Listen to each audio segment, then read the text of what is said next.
Greetings, friends.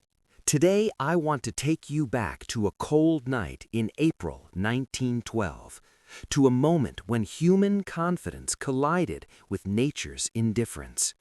A night that began with celebration, luxury, and hope, and ended in darkness, silence, and the freezing Atlantic. This is the story of the Titanic. Not the legend, not the movie, but the real events as they unfolded, minute by minute, and the people who lived their final hours believing they were aboard the safest ship ever built. At the beginning of the 20th century, the world was changing rapidly.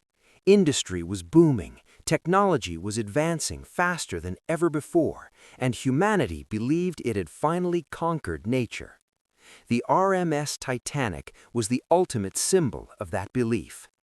Built in Belfast, Ireland, Titanic was the largest moving object ever created by humans at the time. Over 269 meters long, more than 46,000 tons, a floating city. She had electric lights, elevators, heated swimming pools, a gymnasium, and luxurious dining halls. First-class cabins rivaled the finest hotels in Europe. Third-class passengers dreamed of new lives in America. And above all, Titanic was declared practically unsinkable. Her design included 16 watertight compartments. Even if 4 flooded, the ship was supposed to stay afloat. That belief would prove fatal. On April 10, 1912, Titanic departed from Southampton, England. Her destination, New York City. On board were more than 2,200 people, millionaires and immigrants, crew members and families, dreamers and workers. Among them were some of the richest men in the world, and some of the poorest. The ship made brief stops in France and Ireland, picking up more passengers. Then she headed west, into the open Atlantic. For the first few days, the voyage was smooth. The ocean was calm. The weather was clear. Passengers dined, danced, wrote letters, and admired the ship itself. Many believed they were witnessing the future of travel. But beneath the celebration, warnings were coming in. Wireless operators received multiple messages from other ships. Icebergs had been spotted along Titanic's route. Some warnings were delivered to the bridge. Others were delayed. Some were ignored. The captain, Edward Smith, was experienced and respected. This was meant to be his final voyage before retirement. Titanic continued at near full speed. On the night of April 14th, the sea was unusually calm. No waves, no moonlight. Ironically, this made icebergs harder to see. At 11:40 p.m., a lookout spotted something ahead. "Iceberg right ahead!" The warning came too late. The ship turned, but not fast enough. The iceberg scraped along the starboard side of the hull, tearing open the ship below the waterline across multiple compartments. Inside the ship, many passengers felt only a slight vibration. Some barely noticed anything at all. The engines stopped. In the boiler rooms, water began pouring in. Within minutes, the truth became clear to the ship's designers. 5 compartments were flooding. Titanic was doomed. But the passengers were not told. Instead, stewards reassured them. Nothing to worry about, just a precaution. Some passengers returned to bed. Others gathered in lounges, confused but calm. The lifeboats were uncovered. There was one terrifying problem. Titanic carried lifeboats for only half the people on board. This wasn't illegal at the time. Regulations were outdated, based on ship weight, not passenger count. The belief was simple. A ship like Titanic would never need full evacuation. As the bow slowly sank, orders were given. Women and children first. Many refused to leave. They didn't believe the ship was sinking. Some husbands kissed their wives goodbye, believing they would follow shortly. They wouldn't. The lifeboats began lowering, many half empty. Time slipped away. Below deck, third-class passengers struggled to find their way up. The ship's layout was confusing. Some gates remained closed, not necessarily locked, but poorly managed. Language barriers caused chaos.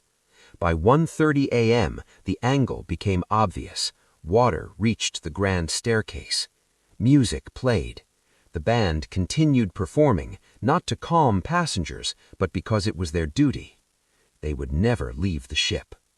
The wireless operators sent distress calls. CQD, SOS. Their messages echoed into the darkness. Nearby ships either didn't hear them or were too far away. One ship, the Californian, was close enough to help, but its radio operator had gone to bed.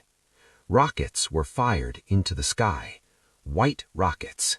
Confusingly, white rockets were not universally recognized as distress signals. They were seen and ignored.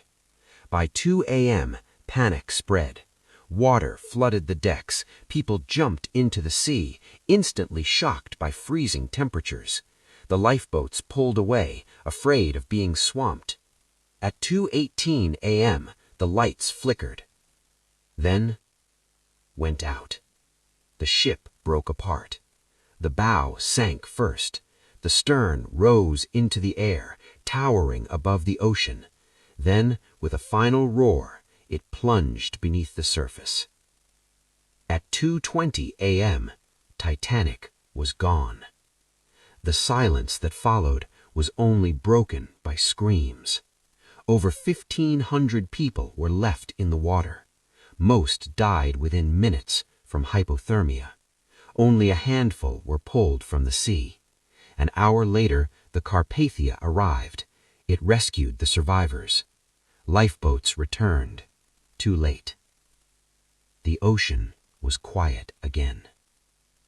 Titanic shocked the world. An unsinkable ship sunk on its first voyage. Investigations followed. Blame was spread. Speed, ignored warnings, lack of lifeboats, poor communication. Laws were changed. Lifeboat requirements increased. Ice patrols were created. Radio watches became mandatory. But the lessons came at a terrible cost. For decades, Titanic lay forgotten beneath the Atlantic, nearly 4 kilometers down. In 1985, the wreck was discovered. Split in two, scattered across the ocean floor. Personal items lay untouched: shoes, dishes, suitcases. A frozen moment in time. Titanic became more than a shipwreck. It became a symbol of human ambition, of inequality, of overconfidence. First-class passengers had higher survival rates. Third class suffered the most, not because of fate, but because of access. Titanic reminds us that technology does not erase human error, that progress without humility is dangerous. A ship designed to defy nature was undone by it. And somewhere beneath the waves, the remains still rest. Rusting. Silent. A warning from the deep. No matter how powerful we believe ourselves to be, the ocean always decides.